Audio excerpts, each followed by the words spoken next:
Hello বন্ধুরা, welcome back to my channel জীবন কাহিনী ব্লগার 07। আজকে বন্ধুরা তোমাদেরকে আমি নিয়ে যাচ্ছি একটু নাস্তা করার জন্য। চলে এসেছি আমাদের সেই কাঙ্ক্ষিত হোটেলে বা খাবারের স্থানে। আজকে বন্ধুরা তোমাদেরকে আমি দেখাবো কত মচমচে মজাদার সেই সমোসা। অনেক দিন পর একটা সমোসা খাইলাম এবং অনেক ভালো লাগলো। আমি আর আমার বন্ধু একসাথে এসেছি সমোসা খাওয়ার জন্য।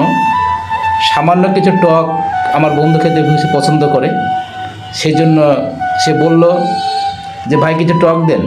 সেই টক নিয়ে টকের ভিতরে দিয়ে খুব মজাদার একটা খাবার, খুব সুস্বাদ এবং তৃপ্তি সহকারে ডিম দিয়ে মোংলাই, অনেক সুস্বাদ, অনেক মজাদার সেই টকটা বন্ধু দেখো কত সুন্দর।